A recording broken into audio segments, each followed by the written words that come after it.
सोनम वांगचुक यांच्या आंदोलनाला पाठिंबा देत स्वाभिमानी शेतकरी संघटनेचे नेते राजू शेट्टी यांनी केंद्र सरकारवर तीव्र शब्दात टीका केली आहे.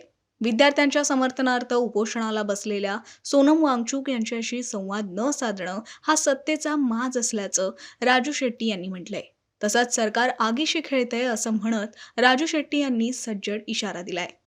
देशातल्या 24 लाख विद्यार्थ्यांच्या भावनेशी खेळ करणारे, त्याचबरोबर 21 विद्यार्थ्यांच्या आत्महत्येस कारणीभूत असणारे, नीटचा पेपर फोडणारे जे कोणी गुन्हेगार असतील, या गुन्हेगारांना रोखण्यामध्ये, विद्यार्थ्यांना स्वच्छ आणि पारदर्शक पद्धतीने नीटचे पेपर देण्यासाठी परिस्थिती निर्माण करण्यामध्ये कुठेतरी कमी पडलेले आहेत.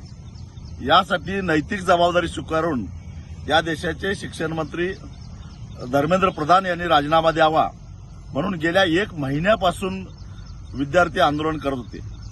आणि या विद्यार्थ्यांना पाठिंबा देण्यासाठी रॅमन मॅगसेसे पुरस्कार विजेते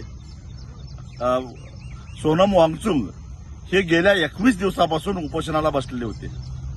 या देशातल्या सर्वसामान्य प्रत्येक नागरिकाला संविधानाच्या प्रमाणे सरकारनं घेतलेला एखादा निर्णय किंवा व्यवस्थेमध्ये निर्माण झालेल्या काही त्रुटी या संदर्भामध्ये लोकशाही मार्गानं सनदशीरपणानं व्यक्त होण्याचा निश्चितच अधिकार आहे. आणि त्या अधिकाराला अनुसरून विद्यार्थी आंदोलन करत होते. त्या अधिकाराला अनुसरून या विद्यार्थ्यांच्या पाठीमागे आम्ही ज्येष्ठ सुद्धा आहोत, शास्त्रज्ञ सुद्धा आहोत, हा संदेश देण्यासाठी म्हणून सोनम वांगचुक गेल्या 21 दिवसापासून उपोषण करत होते. खरं तर एकूण पेपरफुटी कशामुळे झाली, विद्यार्थ्यांच्या भावनेशी खेळ खेळण्याचा सरकारचा इरादा नाही, याच्यावर आम्ही कडक कारवाई करू, परंतु पुन्हा असा प्रकार होऊन देणार नाही अशी हमी देऊन खरं तर विद्यार्थ्यांशी संवाद साधायला पाहिजे केंद्र सरकारनं. सोनम वांगचुक यांच्याशी संपर्क साधायला पाहिजे होता केंद्र सरकारनं. एखादा केंद्रीय मंत्री, केंद्रातला एखादा सचिव खरं तर या सातत्यानं या आंदोलन करणाऱ्यांच्याबरोबर संपर्क साधायला पाहिजे होता, परंतु सरकारनं हे केलं नाही. बेशरमपणाचं हे लक्षण आहे. सत्तेचा माज आल्याची ही सगळी लक्षणं आहेत. या देशातल्या जनतेनं तुम्हाला चळवळीतूनच सत्ता दिलेली होती हे सोयीस्कररित्या विसरतात.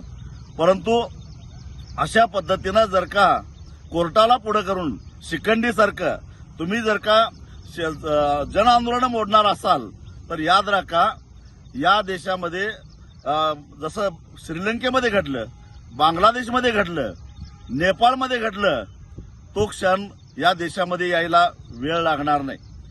काय दोष येतावर सोनम वांगचुक यांचा? जर त्यांच्या प्रकृतीची एवढी चिंता सरकारला होती तर गेल्या 20 दिवसामध्ये सरकार काय झोपा काढत होतं का? का नाही संपर्क साधला त्यांनी? का नाही त्यांची समजूत घालण्याचा प्रयत्न केला?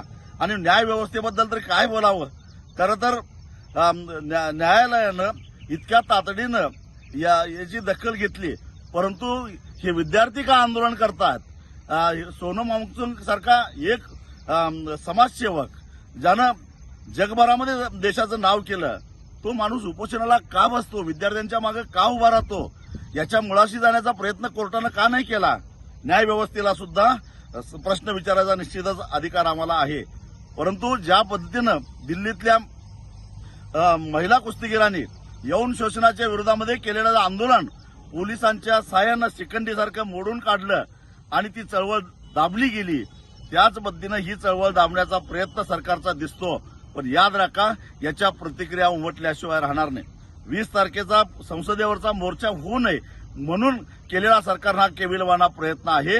पण सरकार आगीशी खेळतंय आणि ही आग सरकारला जाळल्याशिवाय राहणार नाही, एवढाच इशारा या निमित्तानं मी देतोय.